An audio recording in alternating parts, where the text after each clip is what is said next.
Shri Gurubhyo Namaha. Hari Om. Ganana Antva Ganapatigam Havamahe Kavim Kavenam Mupamashravastamam Jeshtarajam Brahmanam Brahmanaspatana Shrunvannodipisse Dasadanam Prano Devi Saraswati Vaje Birvajinevade Dinama Vitrayavado Ganeshaya Namaha Saraswatyai Namaha Shri Gurubhyo Namaha. Hari Om. Om Sai Ishwaraya Vitmaha Satyadevaaya Dhimaha Tanna Sarva Prachodayat. Om Jayanti Mangalakali Bhatrakali Kapalini Durga Shama Shivadatri Swaha Swada Namostude. Om Shanti Shanti Shanti.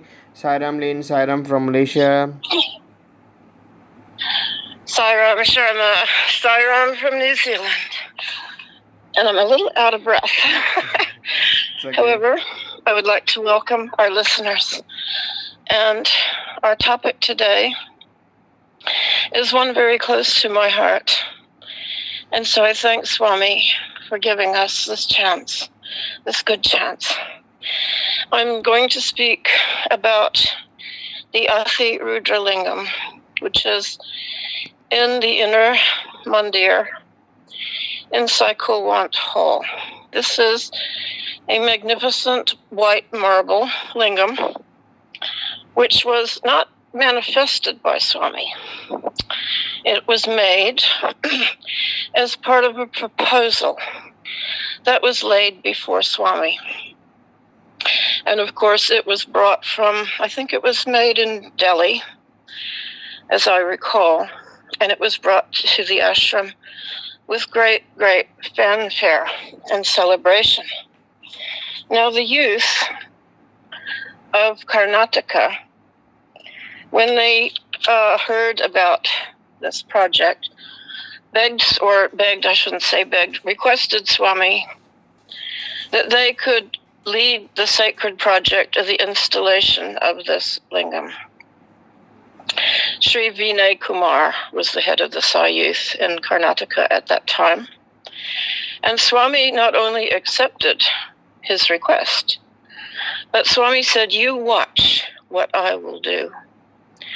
You are bringing this as this small proposal, and now you will see what I will make of it." What inspiring words for this young man.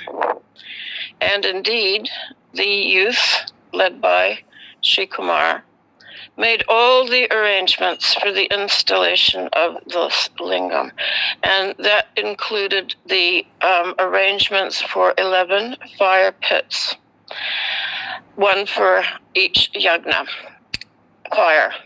And Swami himself selected the spot in the hall where each fire pit would be, as well as the place where the lingam would reside.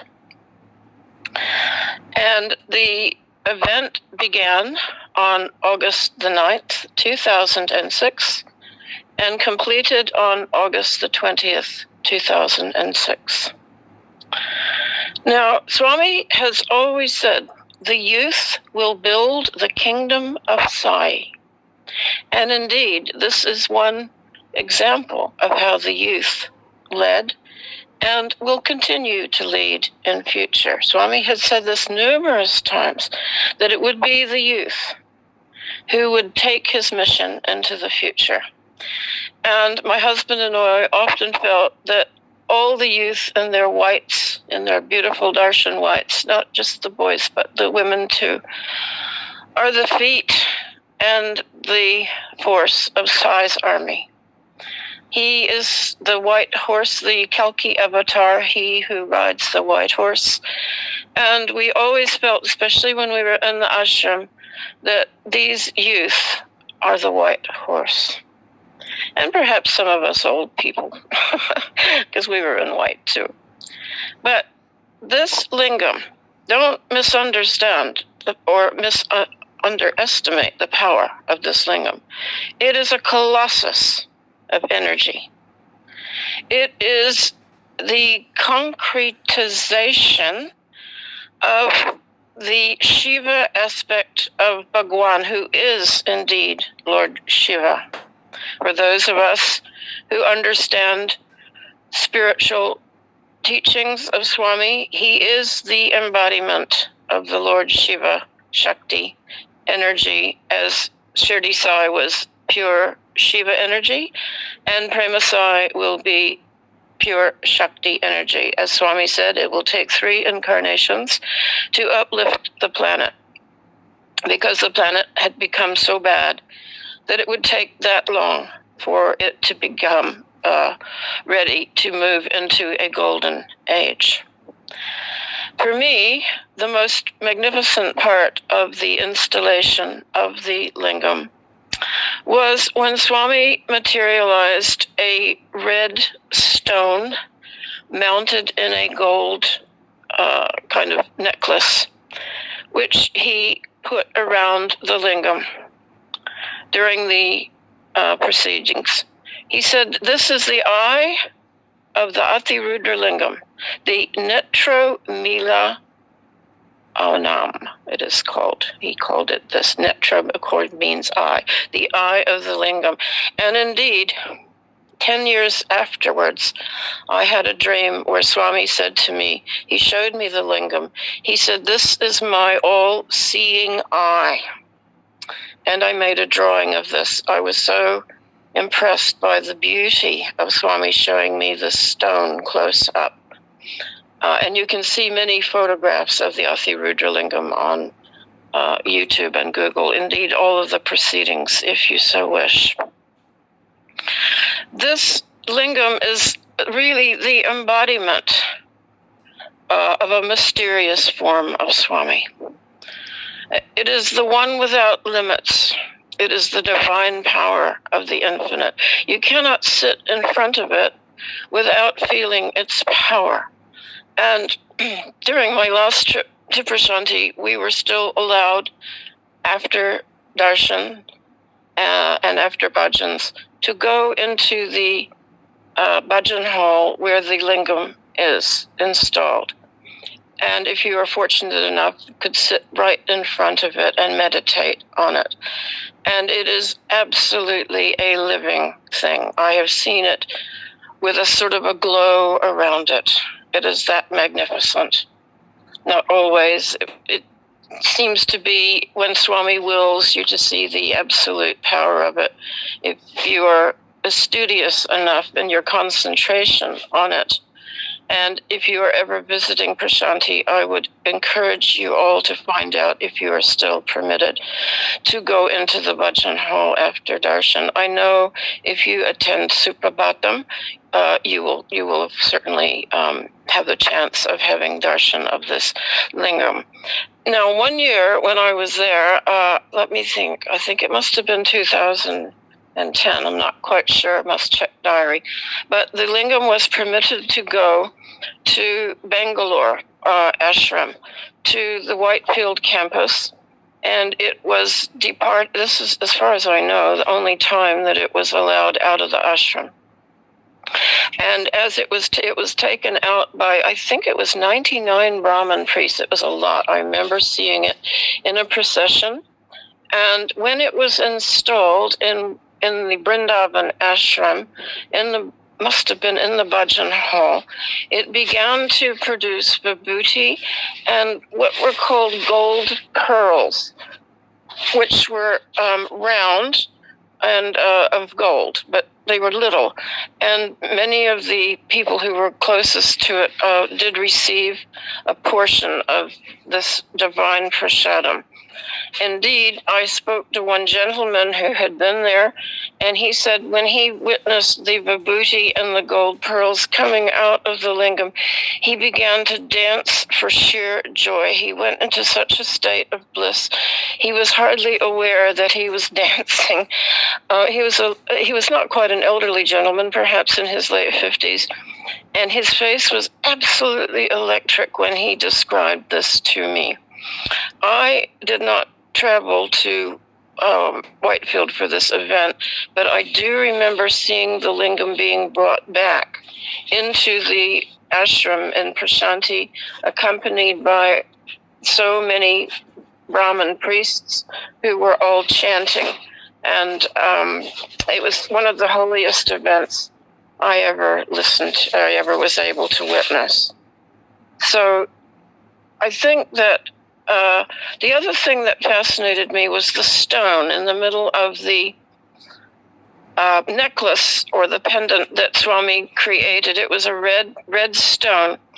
And Swami explained that the red color is the result of the fact that Brahma, Vishnu, and Shiva, we might think of them as separate, but indeed they are all one.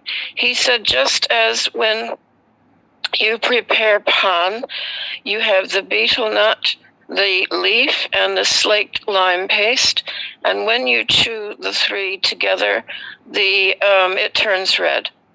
And so this was, I thought, a beautiful way of Swami describing how Shiva, Vishnu, and Brahma are all one. They are like the butter in the milk.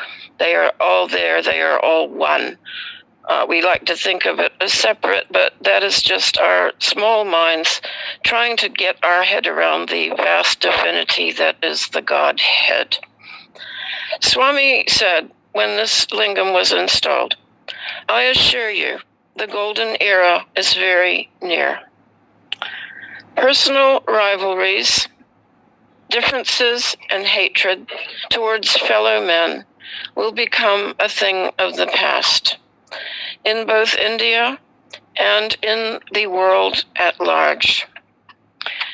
Creation emerges from truth, and truth merges in creation. There is no greater dharma. Lord Shiva is the integrated science and spirituality. That is what this lingam, if you meditate upon it, that could be one thing that you can concentrate on. It is the melding together of science and spirituality. Because if you think about it, there cannot be science without spirituality, and there cannot be spirituality without science. How is that? Swami explains it very, very well. He says that the electrons are forever in a dance around the atom. The dance of the electrons in the atom is just like the billions of galaxies ever rotating and revolving in space. And everything in creation is composed of the atom surrounded by dancing electrons.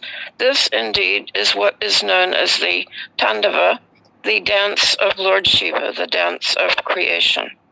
And so that is simply one example of how you cannot have science without spirituality, or spirituality without science. That is one way that the aspect of Lord Shiva can be understood.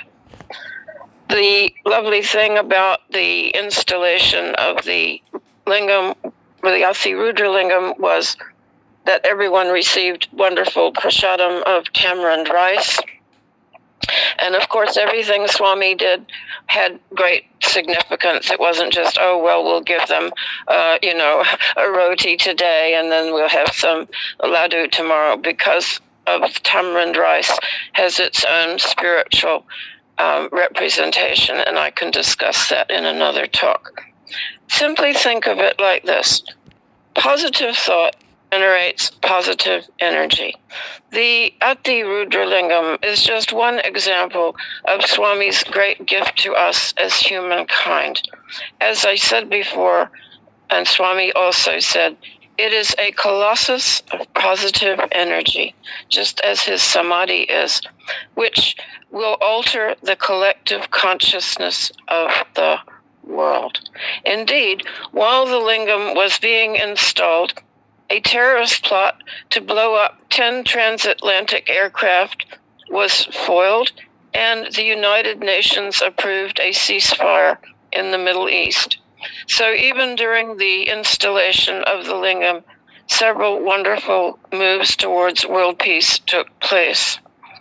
I hope you have enjoyed this short talk. There was so much more that I could tell about the Athi Rudra Lingam, but you will find if you Google it online that Radio Sai, or the Media Center as it is called now, has provided some wonderful day-by-day descriptions of every day of the installation of the lingam and how Swami planned it out so perfectly with the loving assistance of Sri Vinay Kumar and the Sai youth of Karnataka.